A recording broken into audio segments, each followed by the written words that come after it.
Hey everybody, my name is Paul Eston Jr., aka Boy Green. I'm the New York Jets digital reporter for Heavy.com, baby. We're streaming live simultaneously and not one, not two, but three different places right now. The Heavy on Jets Facebook page to over 20,000 New York Jets fans tonight. My YouTube channel, youtube.com/BoyGreen25. And of course, as always, on the Twitter sphere, baby, at BoyGreen25. Check the ticker for all the deets, baby. This is the Boy Green and Buffalo show. Buffalo will be joining me in just a few minutes here for our weekly show here. But before we get to that, make sure all of you guys contribute in the free way that you can. Like the video right now. Do your part, baby. Not what you could do for the show, but what the show could do for you. And make sure you do that. Like the video. Hit subscribe for more juicy New York Jets content. And if you feel willing in this holiday spirit, in the giving mood, it is optional for you guys on the YouTube feature to hand over a nice little tip into the money jar.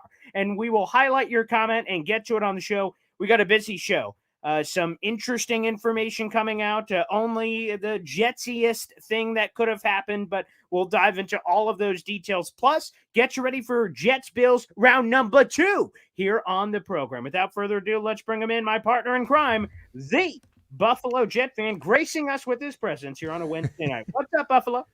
Well, I don't know how much gracing I'll do. I'm a little bit under the weather, so I apologize, guys, if I look rather sickly or if I sound rather sickly. Oh, is that the flu outbreak with the Jets? It is, that yeah. Spread to Buffalo? Dude, it has, man. It's been kicking my butt for since Friday. I'm hoping that the average Jets athlete is in a little bit better shape than me, and they should be able to kick it by Sunday, though.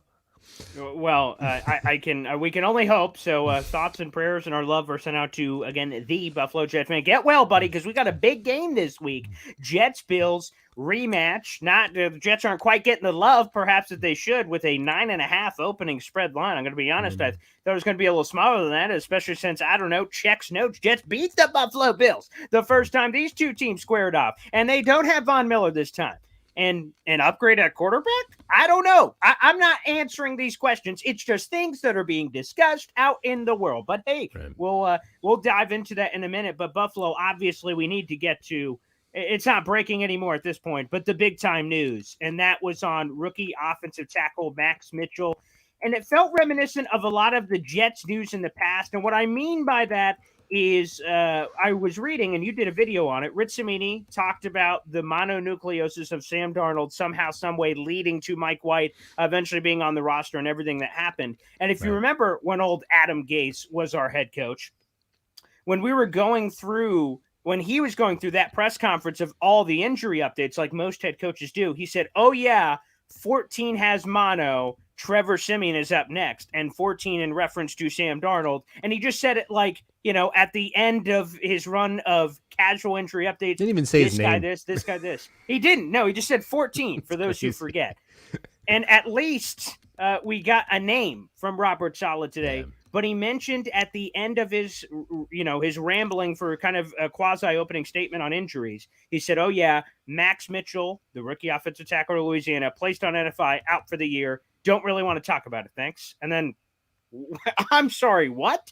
So I didn't want to clip up the video. I normally release all the videos of situations like this, but in this particular case, with how it was phrased and how it was broken down, I think it would do Jet fans a better service by me just reading it verbatim. I transcribed it because we did an article covering it on Heavy on Jets. So this is what Robert Saleh said specifically on the situation. We could kind of dive into it on the Max Mitchell thing, because I'm going to be honest, it's just weird. You guys can also see this on my Twitter account as well, but I'll just read it to you. This is Robert Saleh this morning. Quote, again, Max Mitchell will be placed on the NFI list. Here's the direct quote from Saleh. I'm not going to get into details on what that is right now.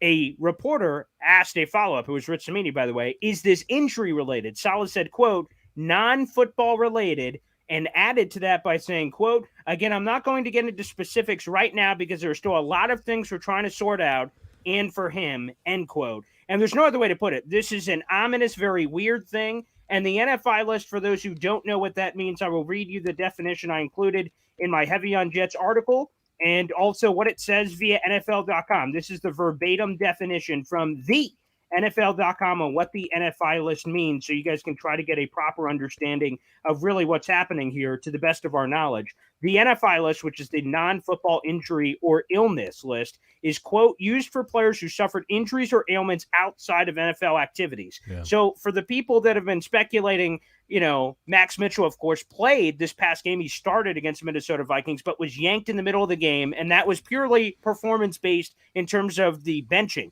He said Max Mitchell did not look good out there. That had nothing to do with illness or anything. So this NFI placement, just to clarify that to everybody right off the top, Buffalo, before we go any further, this is not an attitude thing. You're not allowed to do that for the NFI list. This is some other ailment where it's mysterious, it's ominous, I don't know, and it's non-football related, but I've heard it could be something medical, and again, outside of football, which could open up a huge can of worms. But obviously, tough news, Buffalo, because that's another offensive lineman that joins that infamous list this year of Mekhi Becton, George Fant. Max Mitchell actually went on both the IR list and NFI list this year, checking Dwayne both Brown. of those buckets on the bucket list. Dwayne Brown, Cedric Ogbuehi, the guy who was the replacement for another guy. And I normally didn't even include this name, but I saw the Jet Press did, so I'll throw Greg Sonata in there. I mean, that happened in the offseason, but still another offensive lineman, Elijah Vera-Tucker, and so many more. Again, a tough blow, but luckily George Fant coming back within the same week, I guess, helps make this hurt a little bit less, but a very weird situation here, Buffalo. Yeah, and it's definitely very ominous is the right word, because we've seen guys like I remember Minka Fitzpatrick. He fell off of his bicycle on vacation, broke his wrist, and Joe Burrow had an appendectomy. But when things like that happen, the coaches took to the podium and were like, "Yeah, he hurt himself on vacation. Yeah, he's getting an appendectomy." The fact that Coach Shala said rather tersely and solemnly, we're not getting it. Yes. There's things to sort out, and serious, for his own protection. My concern goes to Max Mitchell, the person, more than Max Mitchell, the football player. So just as a disclaimer, because it's a football show, it's what we're going to talk about. But obviously, don't want to, in hindsight, look like a bunch of jerks talking about our offensive tackle woes, and it comes out it's something really serious for Max. So definitely worried about that. Hope all is well. Not going to assume the worst until we know any better. But from a football standpoint, it's killer, because I made a video, given the update on Max Mitchell, and I was literally making notes to make a video about how the Jets' offensive line had been in the best situation it's been in quite some time. We finally had 3 starting caliber offensive tackles who were kind of relatively healthy. I'm like, but now it's a bummer for now and for the future, because right now, obviously, Mike Remmers is now the backup tackle, and that's a downgrade from Max Mitchell, in my opinion, as a backup. And then I felt, Paul, that Max was in a position, if he finished the final 5 games of this season strong, to solidify himself as the right tackle of the future on a very modest 4th-round rookie contract. When you go into the offseason and you're like, boom, check, no money, right tackle, done. Now, you don't, at the very least, maybe, but you can't be sure about that now. So it's a huge blow to the Jets, and hopefully everything is all right with Max Mitchell. Yeah, one more additional nugget I should have shared in the article as well, but again, this was just a very weird situation. When Saleh was asked, if you place someone on NFI, I actually did include this in the article, I just didn't say it out loud here. If Rich Samini asked this, if a player is placed on NFI, does that just mean he's out for the season? Is that the rule? Robert Saleh said, I don't know the specifics of the rule. All I know is Mitchell's out for the year. So it's very odd. And again, it feels medical to me, but I don't want to play a game of speculation, CSI, Jet, Buffalo, Boy Green Buffalo show. Yeah. Although that sounds very intriguing. We should make that pitch to somebody if they're willing to hear it. That seems like that has some legs as a future television program, but more on that later. The point is, George Fant is back. I'm going to be honest, Buffalo.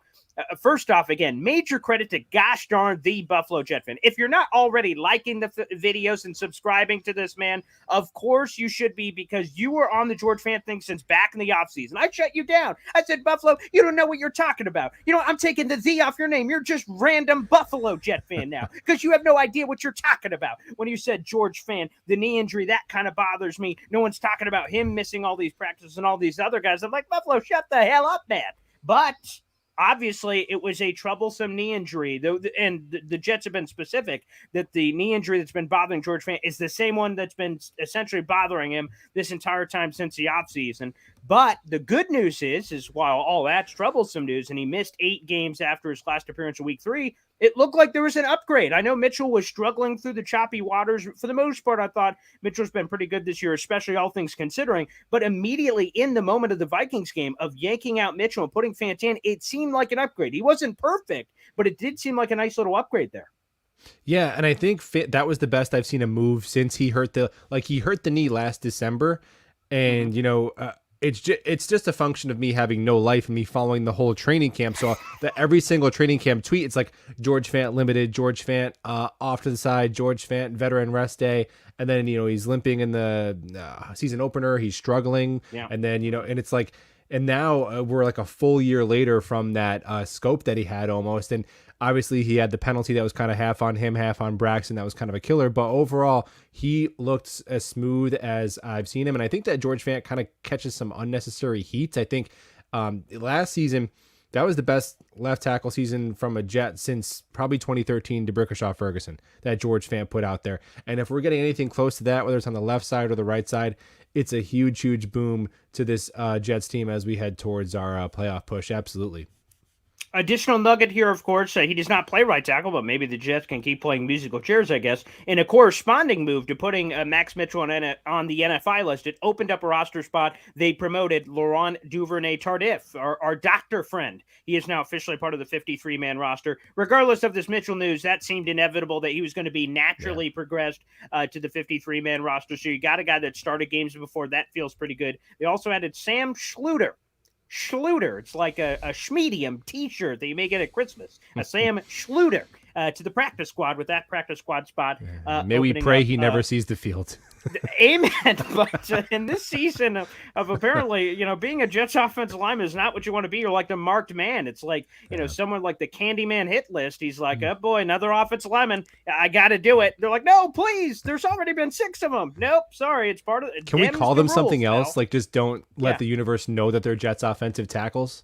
Right. Is there some sort of cloak, invisibility cloak, Harry Potter that could go on here? But I will say that obviously it sucked. And every team deals with injuries. But what the Jets have had to experience on the offensive line is something bizarre and something, quite frankly, I can't remember a specific position being just battered, beaten, and bruised with a rash of injuries in that nature. But credit to Joe Douglas for building this machine from the ground up, and Robert Saleh and John Benton, of course, the Jets offensive line coach, of just straight up coaching these guys up. I mean, it's spectacular that they were 7-5 with the list of injuries. It's one of those things that we talk about, like after a game, if I would have told you this stat, what would have happened? Like, would they have won or lost? Or in this case, before season said, hey, all these dudes are going to be injured, right? Zach Wilson would have regressed to some extent where he gets benched, and the Jets are 7-5. You've been like, shut that. Yeah, okay, Magic Fairy Man. But yes, that's exactly what would have happened. So major shout out, I think, is necessary for both Joe Douglas and Robert Saleh, for that matter, and John Benton, like I've said before, of coaching these guys up, because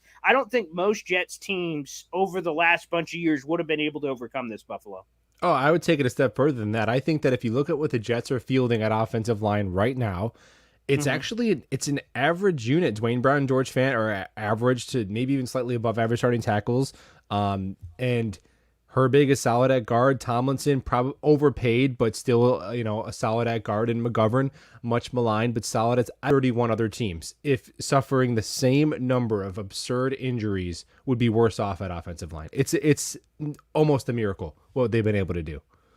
It 100% has. Let's give the injury update. By the way, we get obviously a few flavors of these as we go through. I made the joke to Buffalo, but really no joking matter. A flu outbreak has hit the New York Jets. Here are all the players that appeared on the injury list and thus didn't practice, didn't appear. Michael Clements, they're just categorizing it as illness, but Saleh said it's a flu.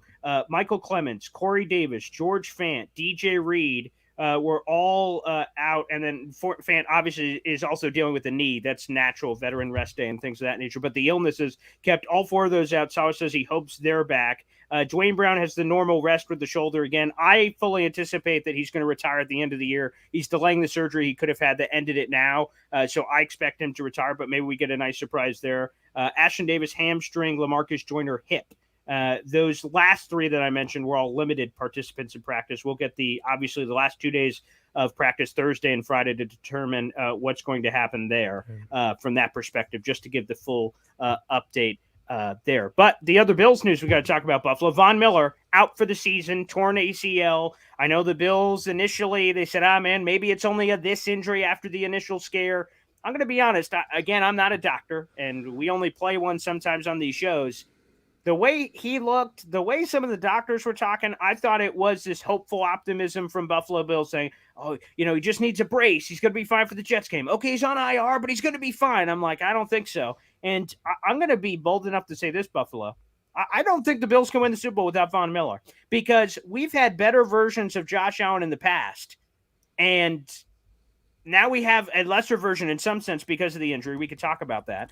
We have Von Miller out, who is supposed to help them take them over the hump, and they haven't been playing their best Buffalo Bills. So for me, straight up, I think this news ends the Buffalo Bills' chance of winning the Super Bowl. I would be shocked, and I know they're the number one seed in the AFC right now, but to overcome an injury like this, not only Von Miller, but the ripple effect he has on the rest of that defense, I don't think they could do it. That's my take on the Von Miller injury. Yours?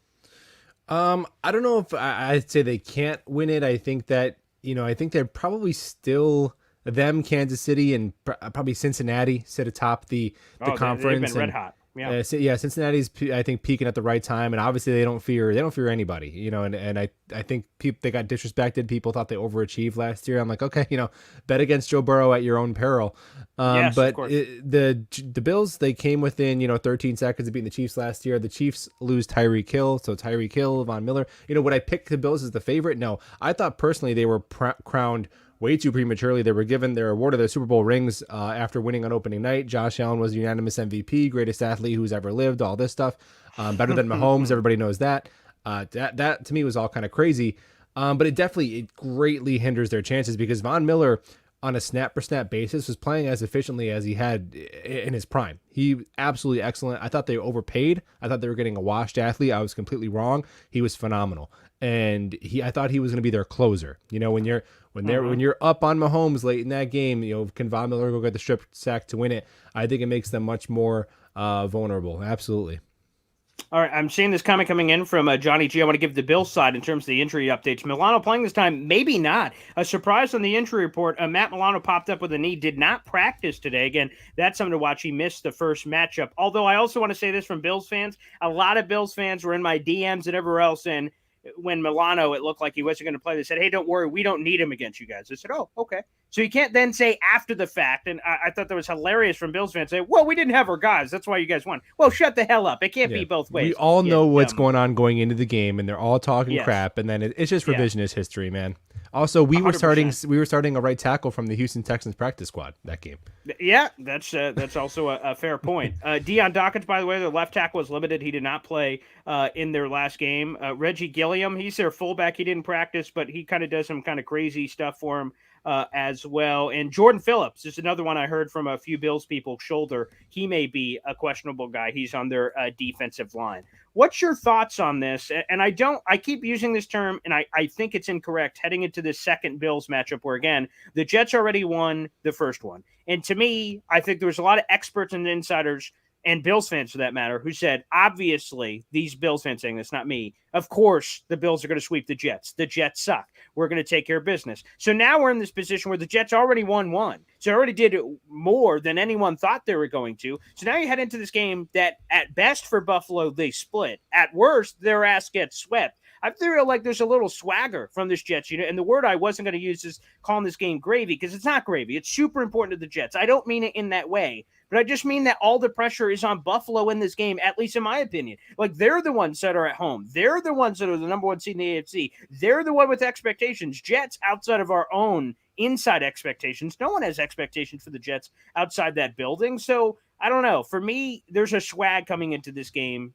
Is that the same sense you get, or do you feel differently?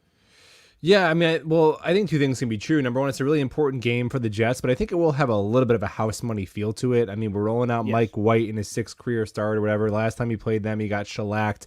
And like you said, we've already done our job, which was take one off of them. I think if we all would have, even some Jets fans were like, look, we got to beat Miami and New England at least once. If we get swept by Buffalo, it is what it is. You can live with it. So we already got one off of them. Yeah, absolutely. And I think you could tell at the beginning of the Minnesota game, which wasn't a house money feel. Like we feel like, it's a 3 point Right. spread that they're maybe a little bit fraudulent. Who knows? Although me and Mhm. you warned Tigo against that. Yeah, Because come yeah, on. they come up with the right play at the end of the freaking game every Hmm. time. Courtesy of Michael Floor in this one. But Yeah, that's true. we felt, I don't know, we felt tight at the start of the Minnesota games. Like Mike White, the Yes. offense a little off kilter, some throws behind, just not really opening up the offense. The defense making uncharacteristic mistakes, and every time that this team has had a letdown, they've bounced back. They haven't lost back to back games the whole year. For a while, it was we hadn't won back to back games forever. Now Right. we haven't lost back to back games, and when we've been like the most down, I think the most down we were the whole season was after the well maybe the first Patriots game, and then we come Yes. back Yeah. against Buffalo, and Correct. we shock the world. So I have no doubt that we can go in there and make a football game out of this thing. I think the really important thing is to start hot. I think if we get down early and you're going to ask Mike White to just, put the team on his back and throw it 50 times and play hero ball, I think could get pretty ugly. I agree. I will say that obviously in that first Jets Bills game, they got down 14-3 and fought their way back, but I just don't think that's a sustainable winning formula. 20-3 against Minnesota. Like they've done it, and they've been the comeback kids in a lot of way in a lot of these games, but that's not ideal. You can actually lean on that running game if you flip reverse. And again, the way that Zonovan Bam Knight is a special factor in this game that wasn't at all in a factor because he wasn't on the team. He was a practice squad guy the first Right. time these two teams played. So he's a new factor in this game in terms of the running and a plus from the James Robertson perspective. I see Robert S. By the way, everybody, this is an interactive show. So first off, like the video, hit subscribe. Also, make sure you follow my boy, the Buffalo Jet fan, on his channel. We alternate weeks of hosting. I have Robert S. coming in here. Is Mike Remmers the only swing tackle? He is. I Yep. just pulled up the Jets roster to double confirm. Saleh did say that he would be the primary swing tackle for both spots. So you have Dwayne Brown staying at left tackle. He's obviously your starter. George Fant is the new starter at right tackle. He has not started a game since week 3, and he just came back off of injury and then kind of was forced into action in the Vikings game. But Mike Remmers is now the primary swing tackle, and there's no other swing tackle really on the team. There's guys that could play at a position like a Dan Feeney, an LDT. Like there's some of those guys, but right now they don't. Again, remember Ogbuehi, who would be another offensive tackle option, is still in the middle of IR. So you're hoping you can get him back later in the season. So there may be some future moves to be had here. We'll see what homework the Jets do in that ballpark. But at this current moment, yes, he is the only swing tackle on the team. And I'm loving all these nice positive things. You know what? Because I'm an egotistical maniac. So love your show. Paul, you're handsome. Stop it, people. I mean, for Pete's sake, we've got a show to do over here, and you're making me blush People are being nice for today. Pete's sake. It's not the case every Yeah. week, but we'll take it. That's you want to know what something, Buffalo? You're 100% right. So we should embrace these comments more because more often than not, they're normally bad. So that is it. I'm seeing, and I just want to make this clear. I'm seeing a lot of you guys either joking or being serious about saying, man, maybe Max Mitchell did this. Maybe he did this. I feel like it would be irresponsible, Buffalo. Feel free to correct me if I'm wrong, but I feel like it would be irresponsible to recklessly speculate. I'm seeing some people think it's this, some people think it's that. Again, from what I've heard, and it's not enough to share those details, I've heard something medical related, but I don't have enough to dive into what that means or dig into it more. I will share more. For me, any sourced information I get, I have to hear it from more than one thing before I start shouting it from rooftops. So to me personally, I'm not willing to go to that place and speculate rampantly. So I appreciate the question, guys. I normally don't blow off questions in any way, but I just feel like that's kind of reckless speculation, not something I really want to dive into on a guy that obviously could be very serious. Yeah, I mean, well, because it could literally be dozens of different things. Right. It's like all we know is it's not football. That opens up the, to an infinity of things. And I have literally no sources, guys. Paul Boy Green, he's got the blue check on Twitter. He's a media That's guy. All right, true. you go to Yeah. him. But for me, I get the information right at the same time you guys get it. So if there is an update and it's like, worthy of making, content or whatever, I'm sure I'll have a video. I'm sure Paul will have an article once he knows more. But I literally wouldn't even know where to start with guessing.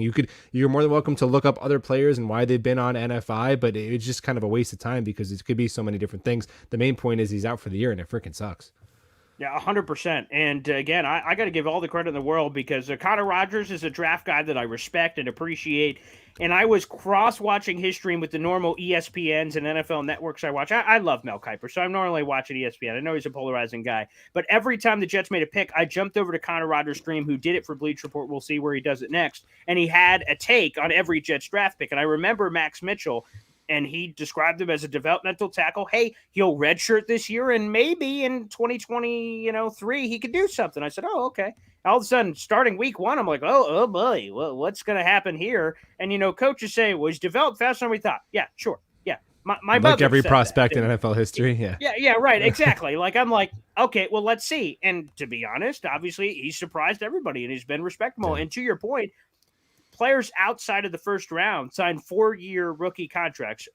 In the first round, they get the 4 years plus the 5th-year option. So Max Mitchell, obviously, all our thoughts are with him because we have no idea what's going on. But if he's good to go for next year, you still got 3 super cheap years at right tackle, which is crazy because right tackle money can fluctuate to like $20 million per year. So if you could get a guy that's obviously much less than that, that affords you luxuries to spend that money in different places. So, man, there is a big benefit to that pick of Max Mitchell. Again, that's the true mark of a good and great team, is making sure you're hitting on those other areas outside of the first round. Let's take a quick detour here on this, Buffalo. The Pro Bowl voting is happening, and the Jets gave us an update on several players, and some surprising, some not. Sauce Gardner is first among cornerbacks in Pro Bowl voting in the AFC side. That's fantastic. Quentin Williams up to second. I think Chris Jones is in front of him. Justin Hardy up to third. I saw he was making some pleas on social media. CJ Mosley, fifth. Okay.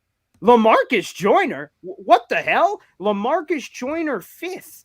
Thomas Hennessy, our long snapper, fifth. Braxton Berrios, sixth. But I'm going to be honest. The only reason I brought this up, Buffalo, is LaMarcus Joyner at fifth. What is your explanation for this? What is going on? I mean, what?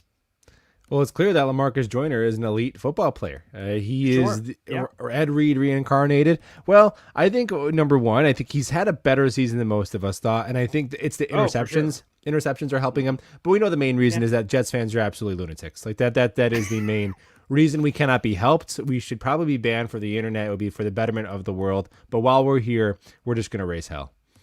Yeah, which again is cool. Now, I will tell you, Pro Bowl voting is not strictly fan driven. I know it is for the Rookie of the Week belt. That is not the case for Pro Bowls. There's also coach and peer votes, but this is the votes they're showing us, and then they're going to factor in their own voting. I'm not sure if it's actually 33, 33, 33. I don't think that's actually how the voting works, but guys, keep going crazy for the votes because obviously they do help set the stage there. But that one is interesting as well. Just want to throw that up there. I saw that from old.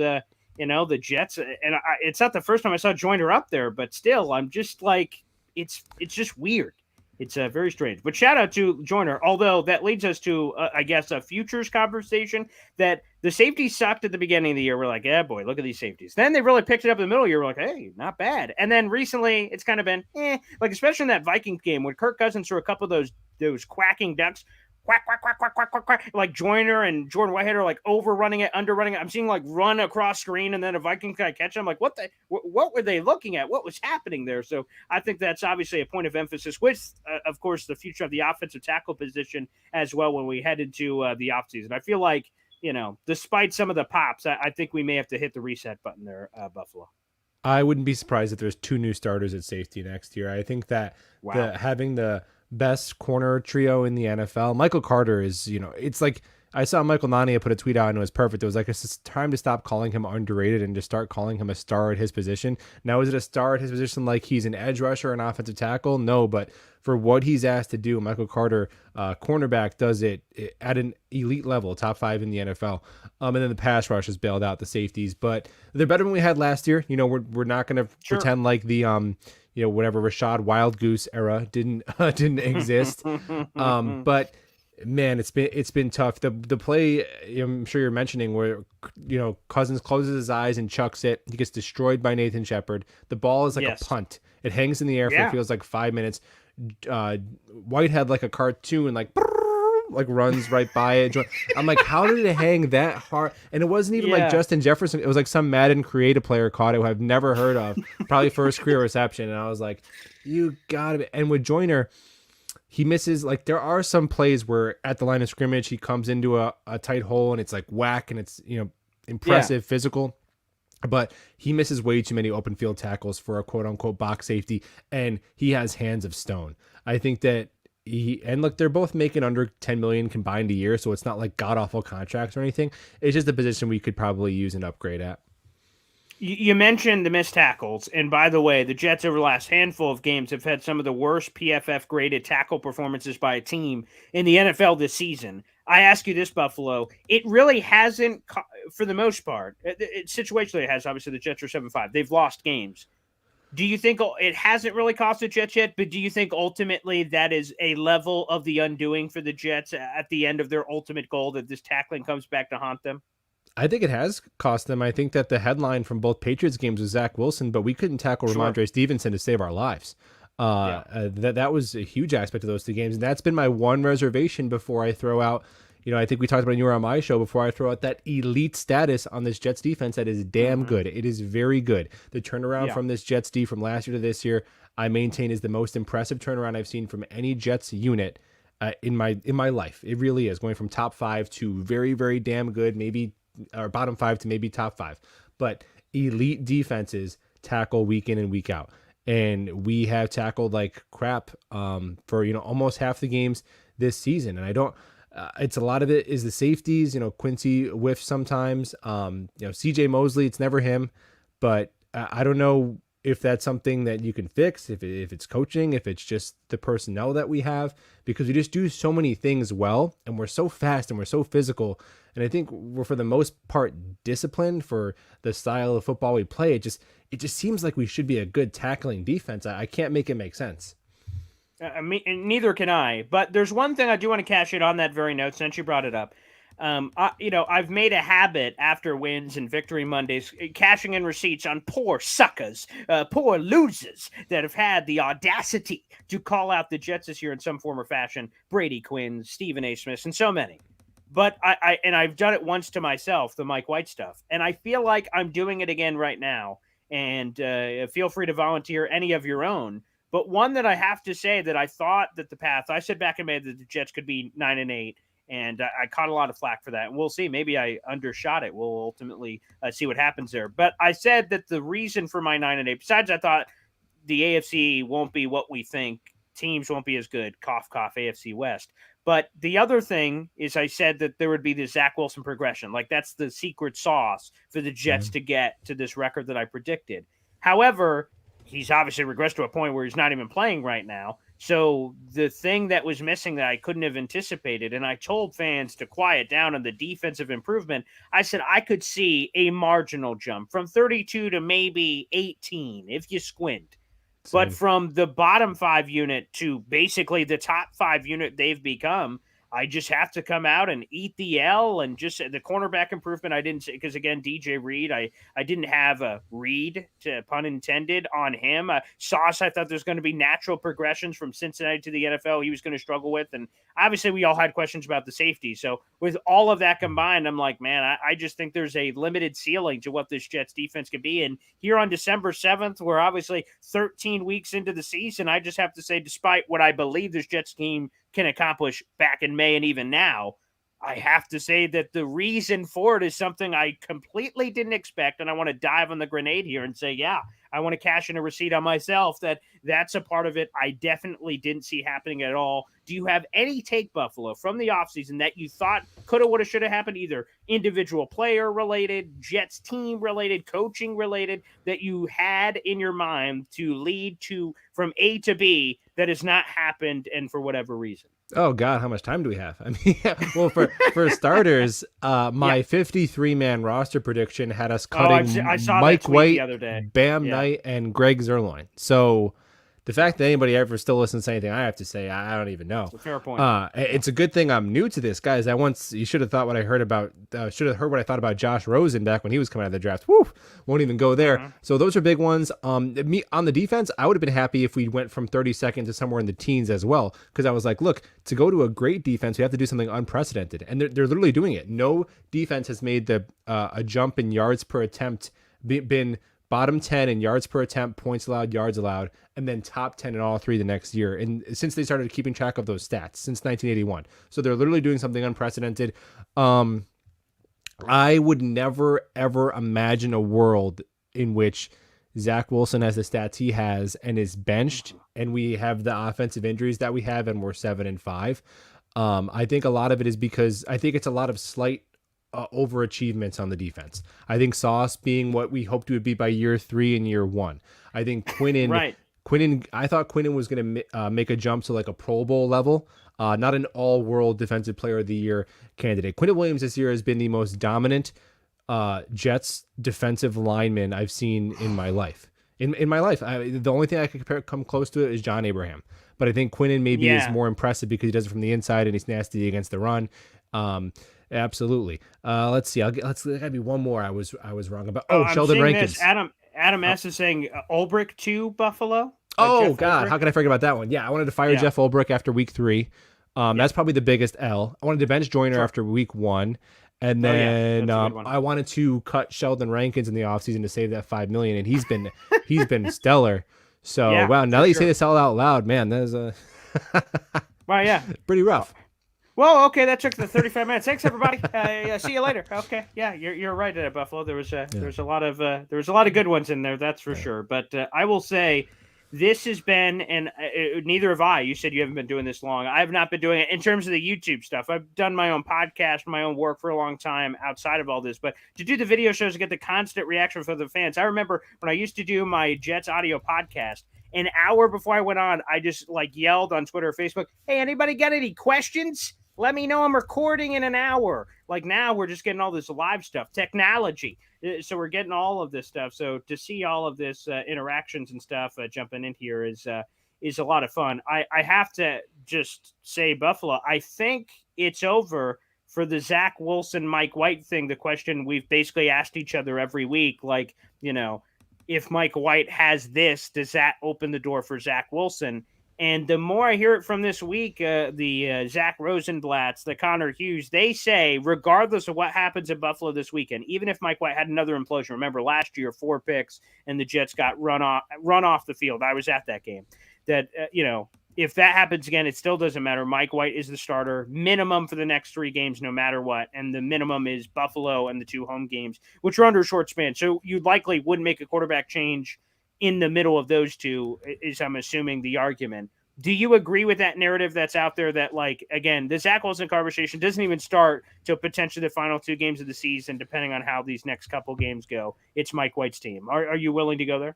I think it's Mike White the rest of the year. 2023, I have no idea. I can't even go there. Of course. If you guys were, if anyone in the chat was like a Mike White believer, a Mike White truther, and you want to do your victory lap now, that's fine. But look, me and Paul both, the whole season, we're not really Mike White guys. So I think it would be way too big of a flip flop to, after 2 games, me go from this guy is like a practice squad level guy to, he's a starter forever. But I am willing to change my mind on that. I would just need a bigger sample size if we're going to talk about next year. But for this year, I think it is Mike White. And for the exact reason you alluded to is that all the beat guys, if what they're saying is true, that his leash is longer than 1 bad game, because I don't think Mike White is above a rough game in Buffalo. In one of the toughest places to play, it's going to be snowy, wet. I know he played well against Chicago.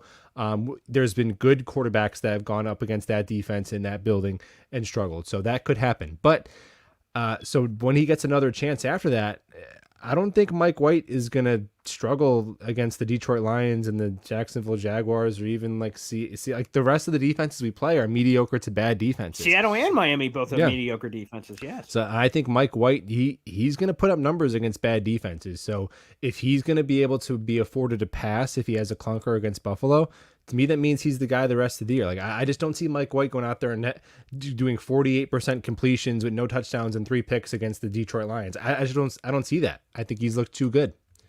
I will say just the sliverest, the smallest, the eensy beensy. If Mike White has that implosion he had last year, I If it's know that what all bad. the beat. Yeah. Yeah, if it, if it's that bad, I know the beat reporters are saying it doesn't matter. He has earned more than a bad game after his two really good games, despite it's the Bears and then the Vikings, especially again as Robert Sala called it earlier. We could throw that clip up later, I guess. It took a lot of, excuse my French, a lot of balls to make that throw. Again, it was fourth down, so he had no other choice. He had to make that throw. But I get where Sala was going, of course, with that. I will say I still could see this could be the perfect situation. Mike White implodes, right? It has a bad game, which could happen. The Bills' defense is really good, but they don't have all the pieces anymore. They don't have Von Miller. Milano's kind of up in the air. Poyer's back, so they have him, but Hyde's out for the year. And Tre'Davious White is on this pitch count. Again, it would surprise me if he did.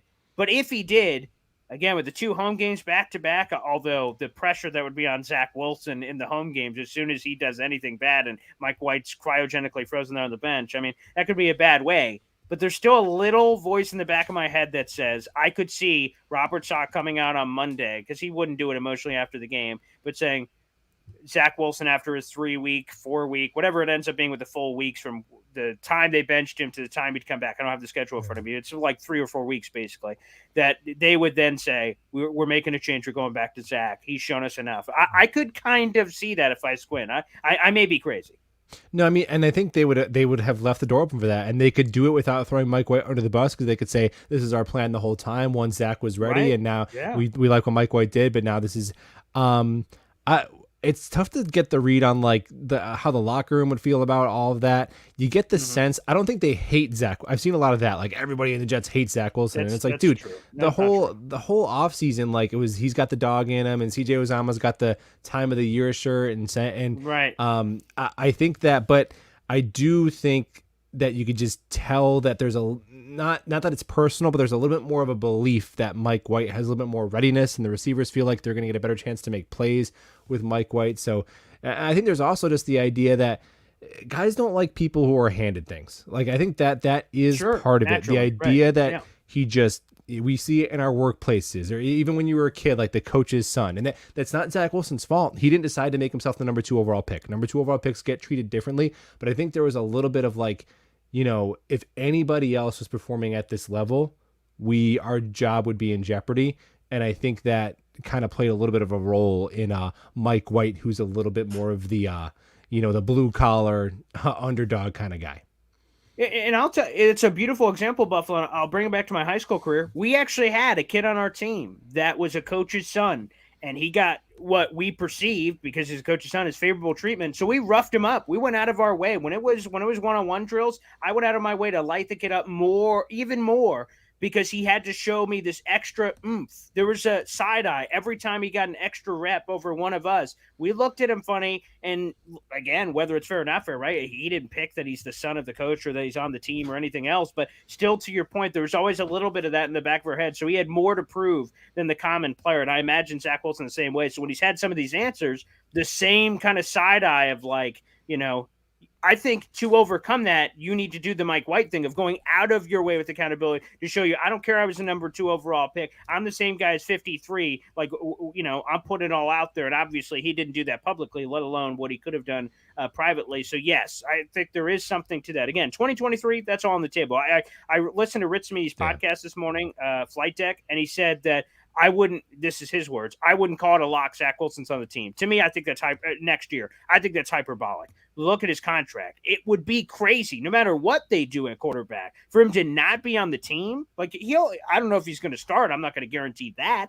But for Zach Wilson to not be on the team, something wild, I mean, unforeseen, would have to happen, in my opinion, for that not to be the case. I think some of that talk is hyperbolic. And also, I kind of think the entire Mike White thing is hyperbolic. And let me explain. The Mike effing White t-shirts, like, clearly, look, they love him and they hate Zach Wilson. They do that for anybody, man. The rally, that's my point, is that, of course, you would rally around anyone. I think there is, to your point, Buffalo, what you just said, that Mike White's been cut 5 times. His story is, you can eat that. It's a Hollywood script. It's fantastic. He's played well, and he has this great story. That, to me, is easy to rally around. But just because you rally around one guy doesn't mean you hate the other. You can believe you could support 2 guys. Again, when Zach Wilson had the mom thing, they had the time of the year. They all went out to Idaho and did a whole thing. So I think if Zach Wilson was plugged back in, he would still have all the same love. So I think some of that from the beat saying, "Oh, look, see how much they love him. Zach Wilson No, is this." that's just our I feel locker, like a man. lot of that narrative is overblown. Personally, They could put Strevler out there. They'd make Strevler t-shirts too. I mean, you talked sure, about look right, about how they yeah, talked about Joe Flacco in the beginning of the year, Uncle Joe. Look at the locker room after the right, comeback in Cleveland. Man, you would have thought mm-hmm.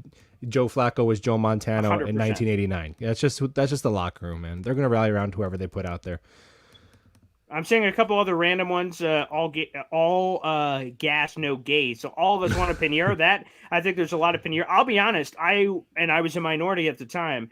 I had a lot of questions about Pinheiro. He had a small sample size. He played in 2019, missed all 2020 with an injury, came in with us in 2021, and I remember all these stats off the top of my head. He was 8 for 8, but limited sample size, had not really had this proven track record. I was kind of like, you got to bring in competition. So when they brought in Z, I'm like, oh, fantastic. Let's let them battle up and see. And Pinheiro's had some good moments, I think, down there in Carolina. But for me, I think all of us, but me, I can't remember many other people was against Pinheiro, but me, the small sample size always gave me the heebie-jeebies. But again, I couldn't have anticipated this kind of turnaround. After week one, I was seriously raising questions like, oh boy, here we go. Miss kick, miss extra point, miss field goal. That's why I started to raise questions. But obviously, he's been spectacular. I read some of the numbers earlier this week when I tweeted it out. 60-yarder franchise record. He's in the 85% on his conversion rate. That's the best he's had in 4 years. Like all of the numbers are really good for Zerline. So he's been clutch, and obviously it means more of this year with a competitive Jets team and those field goals deciding wins or losses.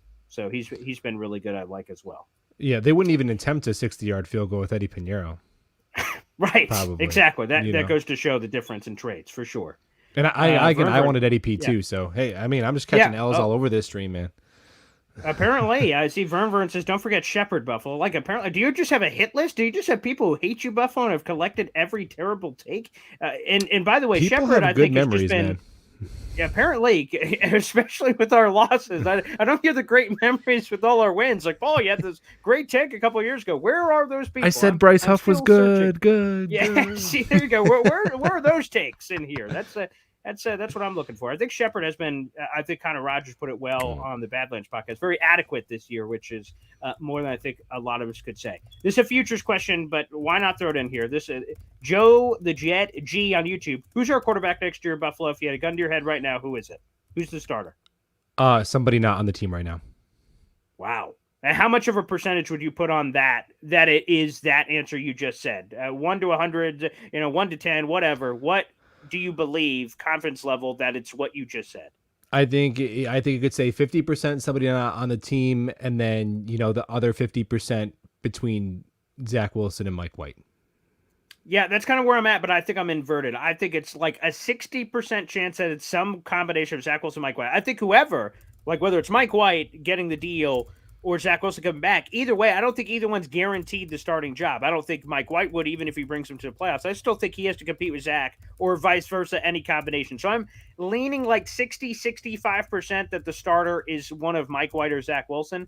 And then the other, 35% is like a veteran guy coming in and being it. And even lesser so for a draft pick to come in. I don't anticipate that at all from that standpoint. But I heard a lot of people throwing that one out in the chat, so I wanted to give some love to that. Let me just ask you. Wait, let's see. What is your? Let's get this. The Braxton Berrios. How could we not? How could we not do that? What is your take on the call to a design play to Braxton Berrios with the game on the line? Of course, he dropped it, but I would say that Robert Sauer said this as well in the Michael K show that 9 times out of 10 Braxton catch that. He dropped it, so he's the GOAT. In terms of that, there was a lot of things that messed up. 1 for 6 in the red zone, the 1 foot, the pinky toe out for Garrett Wilson, the 2-inch miss from Mike White on the 86-yard bomb. Oh, I would have lost my flying hood if he actually hit that. So there was a lot of plays that you could point to. But what did you think of the decision that, out of all your guys on the roster, Braxton Berrios is the one with the game on the line? What's your take on that, Buffalo? I think if an offensive coordinator designs a play and a guy is open and the ball gets to him, it's a good play call. My problem was the fade ball on 3rd and goal. Correct. To Garrett Wilson. Yes. Yeah. Or once you're, it's first of all, they get down to like the 8 and they go H-back motion empty. I'm in cardiac arrest already. I'm like, why? Now they get the first down on the slant, right? Then it's, I believe it was Bam Knight turns a loss and drives his way down to Oh, the literally spin move to the yeah, one? Yes, I believe saving so, yeah. a 5 yard loss down to the half-yard line. And I'm okay.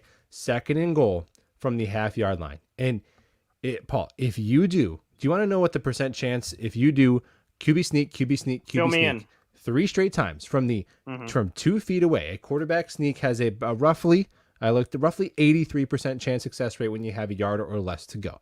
Okay. 3 times over, right? On a 83% proposition times 3 times, it's like a 97.5% chance you do it. I think that's slightly higher than a fade ball, albeit to a great receiver. Like, it's the easiest thing to do to Monday morning offensive coordinator. I think Mike LaFleur is called. I think he gets guys open. I think the overall passing production that we've had, given our quarterback play, has been pretty good. I think he's creative. I'm not going to kill him for the trick plays because when they work, he's a genius. But that's those specific 3 calls on the goal line where it felt like you just were trying to outsmart the world. I can't get with it. At the end of the day, if Braxton Berrios catches it like he does 99% of the time, we're not talking about it. Yeah, again, my take is, again, I get it in like a basketball, right? You get a timeout and you got 3 seconds, and then you're on the sideline. You're like, all right, well, Buffalo, you're our best player. We're going to screen this, and you're going to get the ball. You take it, and we will live or die by that decision. I get the people that say that, and thus the Garrett Wilson third down play. A lot of people are like, well, at least they were dry. They said that's basically what I'm sure they said in the huddle. How do we get the ball to Garrett Wilson? He's going off right now. Let's find what play do we got, Mike LaFleur? And he goes, oh, this is it. Spider white you banana. Yeah, that's it. Spider white you banana. All right, ready, break, and then they went out. Like, to me, I am perfectly fine with Braxton being the guy. I am not perfectly fine with us getting beat over the head with the jet sweeps. Again, the analytics say it's great. Braxton Berrios averages 10 yards per clip per rush, and he has 2 touchdowns this year on those plays. So you can't love the good times and hate the bad times. So the analytics actually love what Braxton Berrios has done. I would just lessen a little bit and change it up. Elijah had one in this game. Garrett Wilson did it earlier in the year, and that was very nice. So I'd be for more of those. But in terms of the actual decision of Braxton Berrios, I'm fine because guess what? That's somewhat unpredictable, and that's what this offense is supposed to be. It shouldn't just be, hey, Michael Jordan, it's going to you, i.e., like you're Garrett Wilson or whatever, and then everyone knows and they try to stop it. There is a certain satisfaction, as there was in the Jets-Bills game when we said, hey, we're going to run this ball down your throat. There's not a goddamn thing you can do about it. And then they did exactly that. There's something really comforting knowing you can do that. However, with this Jets offense being what it is, fully functioning, Elijah Moore, Garrett Wilson, Tyler Conklin, CJ Uzama, like all these guys in theory any one of them could be the guy, which makes it incredibly hard in the defense. What the hell are we going to do here? Who are we going to cover? So I'm not going to 2020 quarterback vision this and say what a dumb decision to give it to Brack. He had his hands. He dropped it. Again, I'm going to be honest, in most situations where there's a drop like that costs your team, normally I'm a lot harder on that player. But for me, I guess it's just the progression of this game that as I've gone through it, I point to a million other things first. Too many. The Garrett Wilson, foot out of bound, this. It's really weird how last of mind the Braxton thing is. Again, in its simplest form, he catches the ball, you win, sure.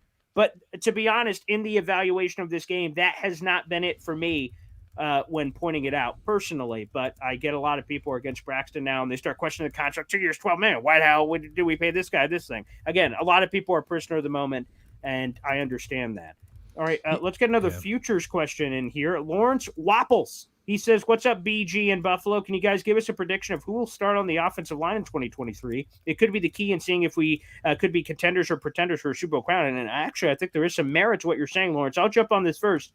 I think Mekhi Becton is the left tackle. Now, I don't think the Jets can go in and say, well, Mekhi Becton's left tackle. We will do absolutely nothing else at the position. You have to cover your own cheek, so to speak. But I'm projecting it here. I think Mekhi Becton's your left tackle. I project Dwayne Brown is going to choose to retire. And I don't believe they're bringing George Fant and say, okay, you're back to left tackle again. I just think George Fant is forever going to be annoyed that he knows that in the back of their head they could pull the trapdoor and throw him back at right tackle. I would imagine for George Fant that's very annoying. And I think he wants to go to a team. It's almost like when you're getting recruited in college and you're coming out as an athlete. One school wants you as a quarterback, another one wants you as a running back. Well, what do you want to play, kid? I want to play running back. So screw the schools that are saying quarterback. Right. I think that forever will be a trapdoor in George Fant's mind, and ultimately I think he leaves. So I think Mekhi Becton at left tackle, Laken Tomlinson's back, obviously Elijah Tucker's back. So I think they stay at the guard spots personally. I think Connor McGovern, he resigned. I know he's been one of the hated men in Jet social media, but he's been spectacular this year. So I'd bring him back. And then right tackle, I still think is Max Mitchell. Obviously, we have no idea what's going on with that situation, but he's quote unquote out for the year with his non-football thing. Well, he's not quote unquote. He is out for the year, but Right. I think he's going to be back based on everything we know. I think that's your starting line. So really, the only quote unquote difference is a healthy Mekhi Becton. Truly, for me, what's your projections out here, Buffalo, and your crystal ball? Not too different. I do think Dwayne Brown likely retires. Mm-hmm. And we thank him for his service. Like he could have hung it up and gotten Oh, a for lot of his sure. money. Like He that could is have checked such out. an Yeah. that is something that we should got to bring that up every game Dwayne Brown plays. That's guy, and he's been a road grader in the run game. I know left Mm-hmm. tackles you don't really think about being a really good run blocker, but that go watch him on that Bam Knight long run. Him and Corey Davis spring that loose.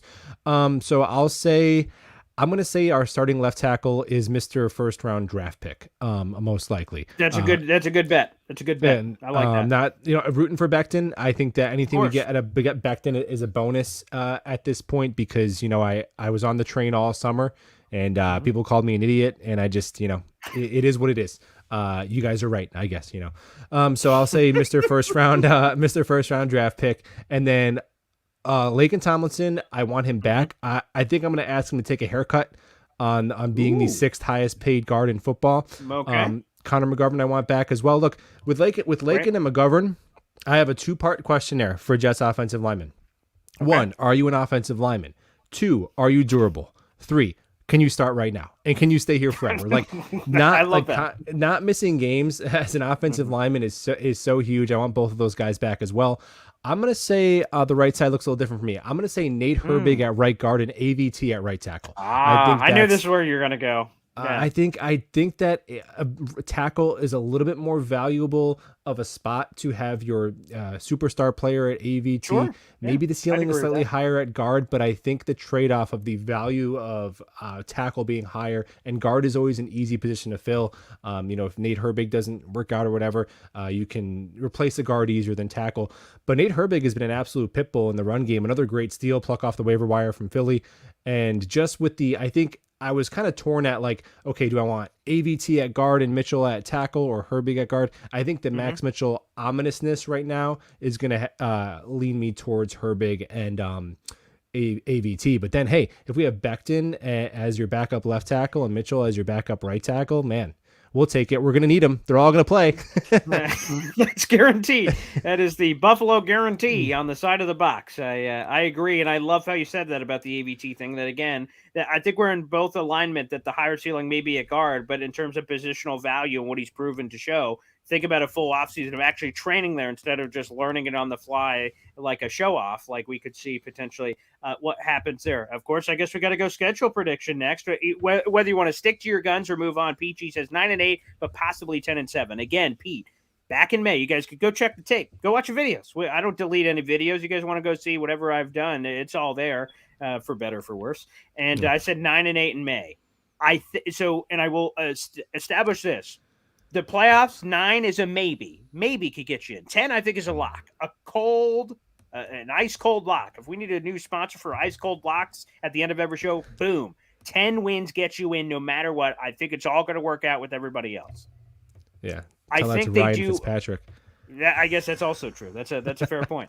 I will say that I think they get to 10. I will stick to my 9-8 prediction, but I think, they're going to get to 10. I'm going to stick by my guns and not change my prediction from earlier, but I will just say out loud, putting that, written in stone thing aside, I think they get to 10. I think they do handle business against two teams in Lions and Jacksonville. I saw we got a lot of criticism on this on a previous video. Jacksonville is definitely a cakewalk, but Detroit, I'm not saying is a cakewalk. I'm not trying to disrespect Detroit, but the Jets are going to be favored at home, and that's a game you just have to win. So Yeah. some Lions fans apparently are taking that as disrespecting me, overlooking the Lions, calling them a crap team. I'm not calling them a crap team, but if the Jets are the team we believe they are, that's a game you win at home and Jared Goff in the winner. I mean, I don't know. That's just me. And then you figure out one of the road wins. None of them are impossible to me. You beat Buffalo once, and they're a lesser team than they were before. You have at Seattle, who is look questionable. The Raiders went in there and beat them, and that defense is trash. So unless the Seahawks can outscore you, I'll trust our defense against Seattle versus their defense against us. Let's roll it out and see what happens. And I think Week 18 is going to have some implications. Is it winning you're in? Is it seeding? I don't know, but I think there will be some level of that. Ultimately, I think they reside at 10 wins, and they just figure out exactly what they need to get into. Buffalo, where are you at?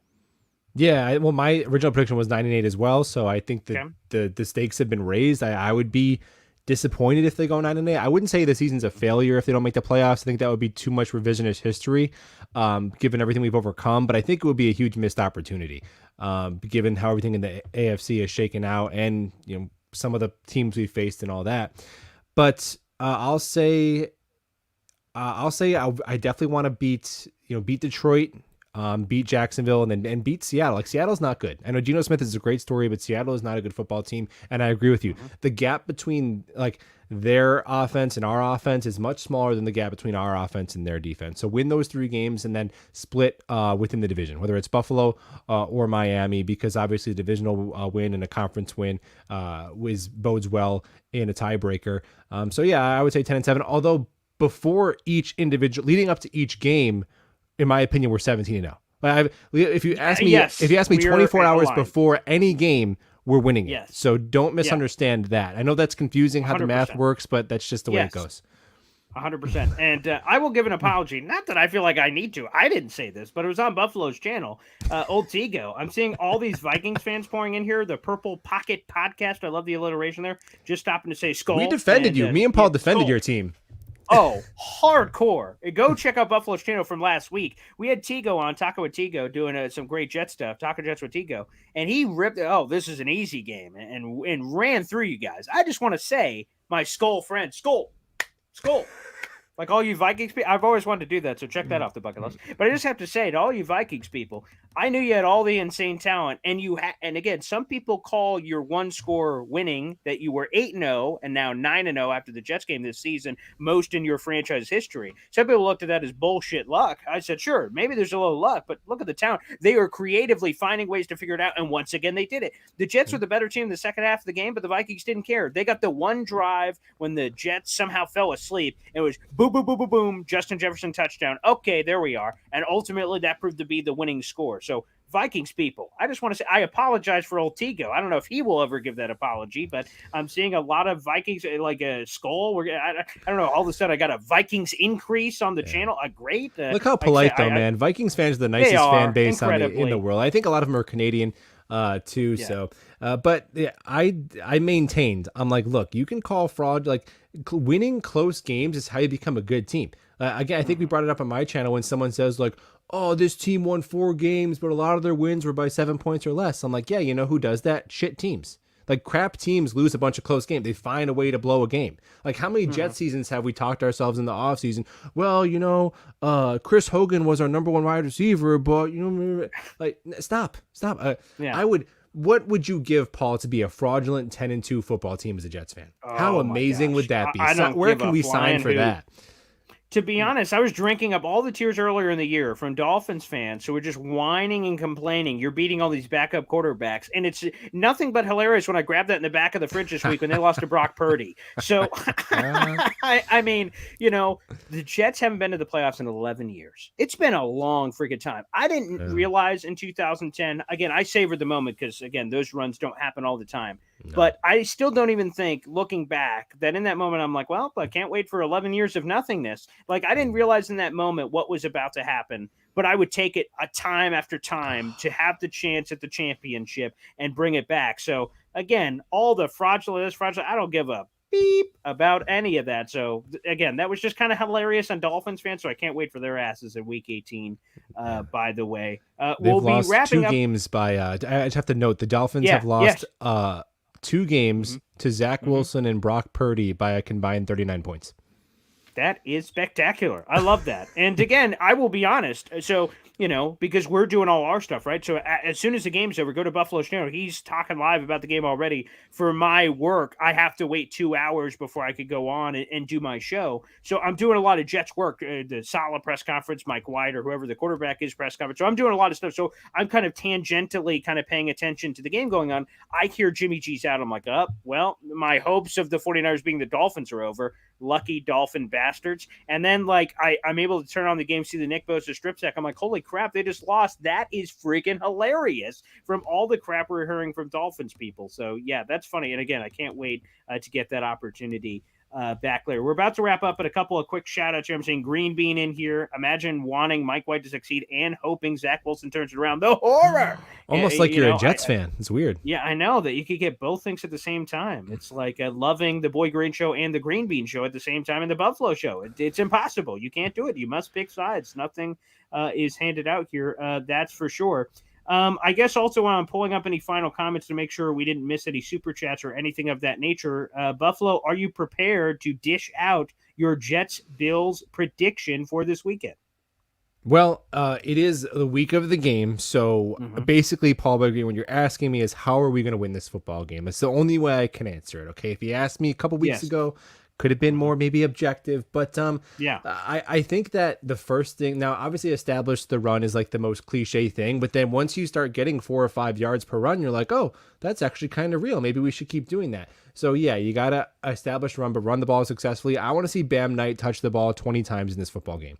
Feed the fresh young legs of Zonovan, Bam Knight, number one. And number two, that kind of free-flowing offense we had in the second half against Minnesota when we needed to have it right away. And if that makes the volatility of the game increase to where a blowout is more likely but a win is more likely, you got to do it if that makes sense. And Buffalo, they're gonna clamp down the linebacker with those 2 linebackers. They're going to want to take away the quick stuff that Mike White likes. They're going to be anticipating that early. So some double moves, some under center, the play action shot like we took to Garrett Wilson. I want to see some of those things early in the football game, push the ball down the field. So between that, running the ball like Bam Knight, and then defensively do exactly what we did the first time we played them. I think context considered, that was probably the most impressive game. Our defense, we made Josh Allen look like Carson Wentz. We put him in an absolute blender. So those are my keys. Now I feel like you're probably still going to have to steal a score somewhere, honestly. So never a better time for Braxton Berrios to get his first special teams touchdown of the year. I was just thinking about that yesterday because again we remember the Jaguars touchdown, and he had one other one that I'm like, or a massive return. But to your point, we haven't seen it yet, and that's really why he got paid the money he did, was for the all-pro returner status. And we've seen some, again, he's been very good in the averages and analytics, but in terms of the touchdown, the actual score, right, the sauce pick 6 or the special teams touchdown, right, the steal a score from this offense that is loaded. Again, they haven't looked like the Buffalo loaded from the beginning of the season, but still, we know what they're capable of, obviously. I think you're right on that. I think you are on core with that, for sure. I see Rika the Pup asked this, a few people. I've been asking this to whoever will listen. Why did Bam go undrafted? Did he have a bad workout, just slip through the cracks? I think it's a slip through the cracks thing, Rico, and I'll be honest. The thing that surprised me says, so okay, people slip through the cracks all the time. So I thought he was going to go at a minimum day 3, to be honest with you.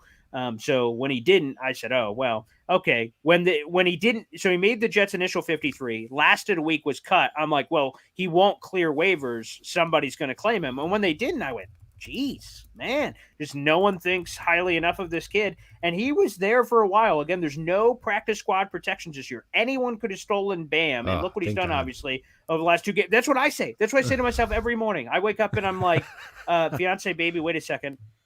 Thank you, Zonovan Bam Knight, for not being selected and not being taken and not going to a different. I am stunned, just flabbergasted that he wasn't. And look what he is. And look at the promising future it promises for Breece Hall, Bam, Michael Carter next year. I mean, good luck, defenses. Again, I don't like. That's why I don't really like answering some of the futures questions right now, because this is a playoff run. This is exciting right now, so I don't like wasting a lot of time. Wasting is a loosely used word. I love all your questions, but like for me, I love talking about the present and look and enjoy what we have going on right now. But I just have to say that, man, Bam has been spectacular, and that's something those Buffalo Bills, quite frankly, are just going to have to worry about. They're just going to have to figure it all out on that thing to see what happens. I don't think I've missed any YouTube Super Chat, so I will end with my prediction, and I will throw one of those up there if I missed it. I apologize. Is that, yeah, for me, I've predicted 29-26 Jets. I think the Jets are winning this game. I think it's higher scoring because I think, count your lucky dollars. The Jets held, quote unquote, the Bills to 17 points. There was the red zone turnover, obviously. There was a sauce pick that came right off the Von Miller strip sack, which kind of equated that balance. Like, I don't think you're going to be able to contain this Bills offense, and that means you're going to have to score points. But with all the questions with the Bills' injuries, obviously the most important of which is Von Miller, who was always going to be out for this game once he was placed on IR ahead of the New England game. But with him, that chess piece off the board, he was so critical to everything that we were doing in terms of that first matchup, Buffalo. I just feel like that one to me, but I just cleared. We don't have any super chats, so I would hate missing any of those. But I will just say, Buffalo, I think the Jets win this game. We should have a confidence heading into this game to finish it off and win. And can you imagine a season where the Jets sweep Buffalo but get swept by New England in the same season? And yet it is possible, and it's not like impossible is what I'm trying to say. Is like it could very much happen. You could convince yourself that the Jets can win this game because they've already beaten them once, and that is very much on the table. And Buffalo, I think our show takes a different flavor, which is good how you set this up where we would be bouncing back over to you for the next week. If the Jets beat Buffalo, we're having AFC East discussions on your show next week. We're having, well, wait a second here. We can win this crown. Stop like maybe we could squeak into the playoffs. All of a sudden, we're having a much different tenor of a conversation, especially considering the Jets still have that other matchup with Miami to catch back up before the season's over. We're having a different conversation if that goes a certain way there, Buffalo. It's going to be as pivotal as well. How this works when you're a decent team for the first time is every next game is the biggest game since forever, Correct. right? And yeah, I think when we lost to the Patriots the second time, if we won, we would have been in first place, and we lost, we're in last place. This is huge because if we lose, we're potentially out of the playoff picture, not controlling our own destiny. And if we win, then we're one game behind Buffalo, but we would have the tiebreaker, so we just need to tie with them to be ahead of them. And they play on the road in Cincinnati, and that they would be our toughest opponent left. If we beat them, I would say we're making the playoffs unless there's some sort of significant injury. We're still alive for the playoffs if we don't win. I think we just got to get 3 out of these next 5. But it's the toughest of our next 5, so the confidence would have to absolutely skyrocket for our playoff chances if we beat and sweep the Buffalo Bills. And then it would just be they can't say crap to us for an entire calendar year. And how great would that be? Which would be great. And 2 things I want you guys to walk away with here. Jets Bills coulda, shoulda, woulda been in primetime. It was blocked by CBS, or we'd be talking about Sunday Night Football for the first time in over 12 years this weekend. I don't give up hope. I still think Jets Seattle ultimately is flexed, and obviously the Jets Dolphins game has been TBD all year in terms of flex opportunity. I think that's inevitable. That one is flexed as well. So, guys, just keep an eye out for that. And number 2, the reason why CBS blocked it from being promoted to a different network on NBC is we're getting the number 1 broadcast team, baby. Tony Romo, Jim Nantz, we're getting their all-star team for this Jets-Bills game. Again, another national opportunity in the same way that Jets-Packers was as their America's Game of the Week. I want the Jets to have a good showing. Man, nothing would be more demoralizing. I don't want to lose it all. I'm not a moral cookie guy. But nothing would be more demoralizing than getting your teeth kicked down your throat in a national game where everyone's watching. So this is a big statement game for future primetime opportunities next season, a standing that this isn't the same old Jets team.